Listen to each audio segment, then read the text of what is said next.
Kazuya might not know the real Chizuru after all. Chapter 240 by Lungfish. Over the last few weeks here at the Lungfish Diaries, I attempted to move away from making predictions, mainly because I find spending energy on auto-theorizing to be wasteful and often pointless. However, this week's chapter plants several seeds that I think are likely to take a root in the coming weeks. 1. Chizuru thinks she played it too cool in asking him if he really loved Mizuhara, and thus spurred her to reach out to him. Kazuya begins to assume Chizuru has significant relationship experience and explicitly compares himself to a hypothetical ex-boyfriend of hers, not knowing that she very likely hasn't ever been in a relationship. Meaning, tells Kazuya he messed up and not affirming his love for Ichinose.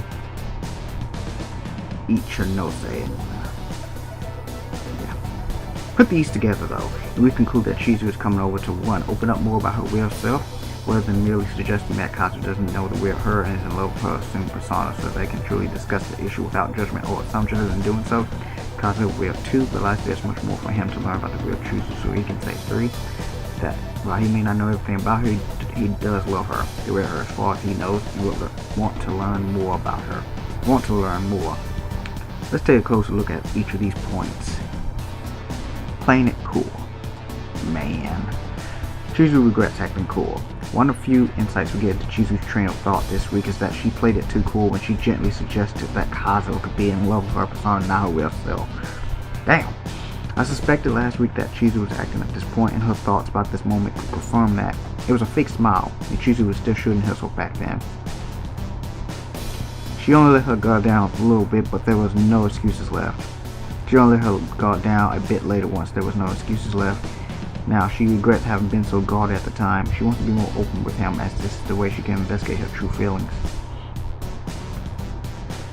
Now she regrets having been so guarded at the time. She wants to be more open with him, as this is the way she can investigate her true feelings. Moreover, as we know from point 3, Kazuya accepted there could be a difference between her real self and what she's shown him, but that might not be enough to assuage her anxieties. In any event, we know Chizuru feels strongly enough to take action, tying up her hair and changing clothes to visit unannounced. She has purpose here. There's a definite goal in mind. Chizuru has experience? Yeah, that's dumb. Is there really no way she'd be interested in sex? Kazuya thinks. Kazuya comes to a reasonable conclusion here. There really is no reason Chizuru wouldn't be interested in physical aspects of the relationship. And for most other girls, he would be right that she probably has had a real relationship experience to go along with her job.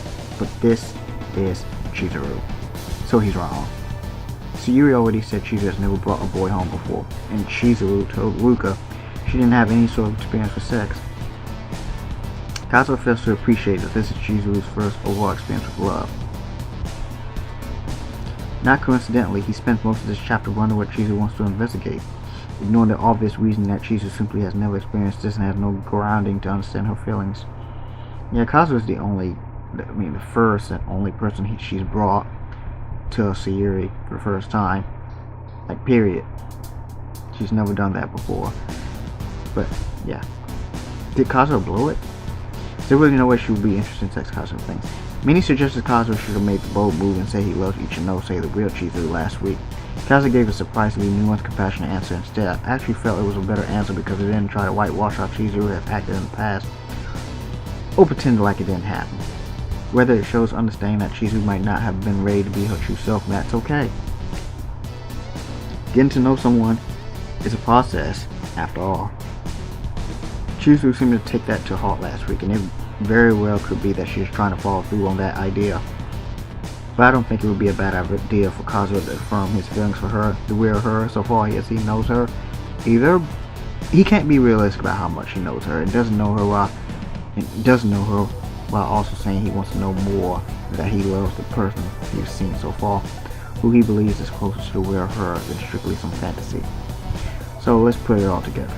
Kazuya may have wrongly assessed Chizuru's past experience, but he knows her kindness, her compassion, and her dedication to her dreams.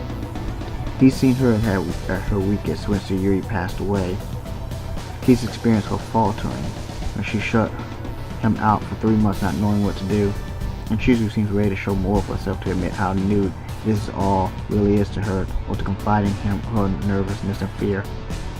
This is an opportunity for them to connect, and I hope Kazuya will admit too that his interest is not totally pure. There's always been a point of tension in Kazuya between his romantic feelings and his sexual urges. Agreed. Find a way to channel the latter into furthering relationship would be good for him and his sense of guilt about sexuality, but one step at a time. Yeah, he generally does care about Chizuru, but his sexual fantasies and arousals and urges and desires are a bit, I wonder how that's gonna come full circle, along with his romantic and genuine emotions towards her. It's gotta be interesting. Either way, that's Lungfish's review analysis of chapter 240. It's pretty interesting, as usual. Either way, thanks for watching. Look forward to the next video.